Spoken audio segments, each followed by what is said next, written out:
Untayan Mutiara Nasihat. Untayan Mutiara Nasihat.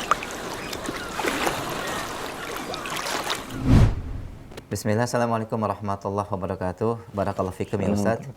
Izin bertanya terkait dengan momentum Ramadan, bulan yang penuh dengan keberkahan. Kita lihat ada kebaikan dan semangat di kalangan kaum muslimin di bulan yang berkah ini dengan pembentukan badan-badan amil zakat, baik secara sosial di yayasan ataupun di masjid-masjid. Yang menjadi pertanyaan dan mohon nasihatnya, bagaimanakah sejatinya amil zakat secara ketentuan syar'i Ustaz? Kemudian juga terkait dengan fenomena dibayarkannya zakat harta di bulan Ramadan, apakah memang ini menjadi sebuah momentum dan waktu yang utama dari pembayaran zakat? Dan mungkin sedikit dari nasihat antum, hakikat dari asnaf zakat atau orang-orang yang berhak menerima zakat Ustaz, secara ketentuan syar'i, bagaimanakah ta'rif dan duabit atau definisinya? Mohon nasihat dan arahannya. Jazakumullah khairan. Allah barik. Alhamdulillah wassalatu wassalamu ala Rasulillah wa ala alihi wa sahbihi wa man wala. Wa ba'd. Kita tahu bahwa zakat merupakan kewajiban yang utama dalam syariat Allah. Allah menggandengkannya perintahnya dengan perintah salat. Sebagaimana agungnya salat hubungan kepada Allah, begitu juga Allah mengagungkan hubungan seorang muslim kepada makhluk yang lain dalam bentuk berbagi harta yang wajib, tidak ada tawar-menawar, yaitu adalah zakat. Zakat ada dua, ada zakat mal, ada zakat fitrah. Zakat mal, zakat yang berkaitan dengan harta, tidak berkaitan dengan jiwa. Ada ketentuannya, kapan wajibnya, bagi siapa wajibnya, berapa yang dikeluarkan. Ya. Kapan wajibnya tidak ada hubungannya dengan Ramadan. Dia berhubungan dengan haul. Semenjak kapan Anda punya harta satu haul, ya, maka bila jatuh temponya, mau di Ramadan, sebelum Ramadan, setelah Ramadan, atau pas Ramadan, pada waktu itu dikeluarkan. Kalau dimundurkan agar sesuai dengan bulan Ramadan, jelas berdosa. Tapi kalau dimajukan agar sesuai dengan Ramadan, tidak ada masalah. Umpama seorang sekarang sudah punya, kalau zakat rupiah umpamanya, dia sudah punya uang senilai 85 gram emas. Anggap umpamanya dia punya tabungan 100 juta rupiah dan tidak ada hutang. Ya. Kemudian berarti sudah mulai menghitung haul. Hari ini umpamanya 26 Sya'ban umpama. Ya. Berarti 26 Sya'ban tahun depan dia akan mengeluarkan zakat jika uangnya itu tidak berkurang lagi sampai tahun depan di bawah nisab 85 gram emas. Ya. Ini dia tidak boleh mundurkan sampai Ramadan. Tunggu 4 hari lagi agar pas Ramadan saya berzakat, karena Anda melambatkan hak fakir miskin. Kalau Rasulullah SAW tidak berani melambatkan hak fakir miskin, hanya sesaat ketika beliau mengambil zakat emas dari salah seorang sahabat, kemudian waktu salat masuk, maka beliau SAW langsung salat. Setelah salat, berbeda dengan kondisi sebelum kebiasaan Rasulullah, setelah salat fardu beliau duduk sejenak berzikir ba'da shalah. Kali ini tidak. Selesai salat fardu, tanpa berzikir ba'da shalah, beliau bangkit dan berdiri. Lalu kemudian datang lagi, masuk ke dalam masjid dan mengatakan kepada sahabat bahwasanya kalian dalam kondisi, wahai para sahabat, kalian tidak tenang melihat kondisi saya ini, maka sesungguhnya tadi saya ada zakat, dan karena waktu sholat masuk saya sholat, tapi sekarang sholat sudah selesai, maka saya memberikan hak fakir miskin. Lalu Rasulullah menyampaikan, akhsha yahbisani yaumal qiyamah. Khawatir kalau saya tahan, saya lambatkan dengan berzikir tadi, menyelesaikan zikir pada solat, Allah juga menahan saya nanti di akhirat. Dan satu hari di akhirat sama dengan 1000 tahun. Berarti kalau 5 menit kalikanlah. Ya. Maka jangan berani melambatkan sehari, 2 hari, 3 hari agar bertemu dengan hari yang mulia. Itu berarti Anda akan terkena dosa selama hari itu. Tapi sebaliknya memajukan boleh. Anda umpamanya punya harta nisab, sekarang belum ada sampai nisab. Alhamdulillah ketika di bulan Zulqa'dah, alhamdulillah bisnis Anda, bisnis kambing atau apa, ya, alhamdulillah sampai uang rupiah Anda 1 nisab di bulan Zulqa'dah. Tanggal 10 Zulqa'dah umpamanya. Zakat Anda Zulqa'dah tahun depan. Tapi Anda lihat sekarang kaum muslimin Ramadan ini banyak harga-harga makanan pokok tinggi, pandemi pun masih semoga tidak akan berlanjut lagi, tapi banyak yang sudah tutup usahanya, banyak yang sudah di PHK dari pekerjaannya, artinya banyak yang membutuhkan bantuan biaya hidup. Ya. Biasanya tahun-tahun sebelumnya Anda berzakat umpamanya 10 juta. Ya. Anda niatkan zakat di Ramadan ini. Berarti maju Syawal, maju 2 bulan. Anda niatkan di Ramadan ini dan pas alhamdulillah ketika 4 hari lagi Anda betul keluarkan 10 juta. Anda tanya keluarga-keluarga dekat, kerabat dekat yang biaya hidupnya kurang, Anda kasih ini 2 juta, ini 5 juta, tetangga 1 juta dan habis. Ini boleh.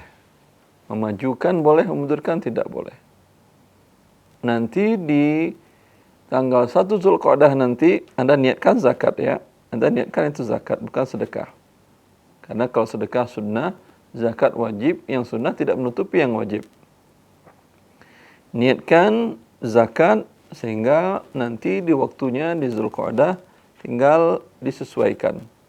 Ternyata Anda hitung zakat Anda ternyata betul 10 juta, selesai. Ternyata zakat Anda 11 juta, berarti kurang 1 juta. Di Zulqa'dah tadi Anda keluarkan 1 juta. Ternyata zakat Anda kurang 10 juta, umpamanya 9 juta. Berarti Anda punya simpanan zakat 1 juta rupiah. Bisa nanti di Zulqa'dah tahun 1445, Anda mengeluarkan yang 1 juta itu lagi. Ya. Nah, ini dalam zakat mal tidak ada hubungannya dengan Ramadan dan tidak Ramadan. Hikmah yang agung dari persyaratan ini bahwa fakir miskin kan tidak hanya di bulan Ramadan saja. Kalau semua orang berzakat di Ramadan, lewat Ramadan mereka susah untuk mendapatkan biaya hidup lagi. Ya. Ini tentang waktu mengeluarkannya. Dan siapa yang boleh mengambil? Pada dasarnya Anda bila bisa menghitung dan bisa mencari para mustahik, Anda sendirilah yang menghitung, kemudian Anda sendiri yang menyerahkan kepada para mustahik. Beda rasanya kalau kita menyerahkan kepada orang atau badan. Ya. Anda katakan, umpamanya ini Anda hitung ada zakat 10 juta. Tolong ini berikan ke situ, berikan ke situ sekian dan sekian. Itu beda kalau Anda datang mengantarkan. Satu. Bolehkah ke lembaga badan amil zakat yang bermunculan di tengah masyarakat dengan bulan Ramadan? Ya Anda lihat. Bila badan amil zakat atau amil zakat yang dibuat di masjid segala ya musola dan lain-lain itu atau di sekolah juga terkadang ada, itu mereka berinduk kepada lembaga amil zakat yang resmi, yang ada perizinan dari Kementerian Agama, kemudian dari Kementerian Hukum Undang-Undangan, dan ada perizinan dari Badan Amil Zakat Nasional. Ya, berinduk ke sana dia, bermitra, maka insya Allah tidak ada masalah. Ini bukan, kita tidak menuduh kaum muslimin yang membuka panitia amil zakat tersebut, tidak menuduhnya tidak amanah. Tapi kalau tidak diaudit, tentu tuduhan akan muncul. Nanti setelah Ramadan, motor Anda ganti yang lebih bagus. Orang bilang tuh zakat tuh. Tapi kalau Anda diaudit, nggak akan keluar pernyataan seperti itu. Karena kami diaudit. Ya, nggak mungkin 1 sen pun uang dana zakat yang menyimpang dari kepentingan zakat. Maka lakukan hal demikian. Kalau lembaga zakat tersebut adalah badan amil zakat di masjid. Dengan demikian, bolehkah Anda, mana yang lebih afdal Anda berzakat kepada amil zakat di masjid atau sendiri? Kembali ke Andanya.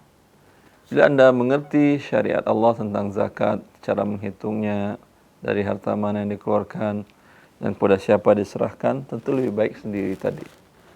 Kalau tidak mengerti, bisa Anda konsultasi ke lembaga amil zakat yang ada. Katakan, saya ada uang sekarang segini, ada hutang segini, ada piutang segini, ada ini. Mana yang terkena zakat? Bisa dihitungkan. Terkadang juga tidak semua amil zakat panitia di masjid yang bisa menghitungnya. Udah berapa aja dah katanya. Ya. Kalau ada bertemu lembaga amil zakat yang berkompeten dalam bidang ini, tentu temui mereka, minta dihitungkan. Setelah dihitungkannya, berarti bila salah, dia yang berdosa, dia bertanggung jawab di hadapan Allah. Anda sudah selesai. Karena perintah Allah, fas'alu ahla dzikri in kuntum la ta'lamun. Bertanya kepada ahli dzikir bila Anda tidak tahu. Anda sudah bertanya dan sudah dijawab dia. Kemudian dalam mengeluarkan, umpamanya keluar angka sekian puluh juta. Anda ingin mengeluarkan ke orang-orang dekat. Umpamanya ada kerabat Anda, paman, bibi, ponakan dan seterusnya, ya. Anda khawatir Anda tidak berani menanyakan berapa pendapatan, berapa pengeluaran pokok, mungkin nggak enak.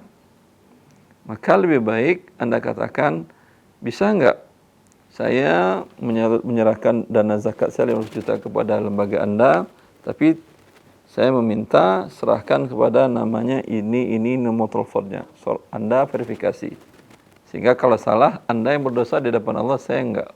Selesai zakat saya selesai. Kalau dia mau, serahkan. Kalau enggak, cari lembaga lain yang mau. Ya. Karena kalau Anda serahkan begitu saja 15 juta, mungkin akan dibagikan juga kepada mustahik yang mustahik. Tapi bibi Anda, ponakan Anda, ipar Anda, adik mertua Anda mungkin enggak dapat. Ya, tapi kalau dengan Anda mengatakan demikian, Anda bisa membantu orang-orang dekat Anda. Ya. Ini satu hal yang sangat dipuji dalam agama Allah Azza wa Jal, di mana memberikan kebaikan yang kita punya kepada orang yang paling dekat dengan diri kita. Jazakumullah khair. Allah yabarik fiik. Nasihat dan jawabannya. Barakallahu fikum. Assalamualaikum warahmatullahi wabarakatuh. Salam terkatuh.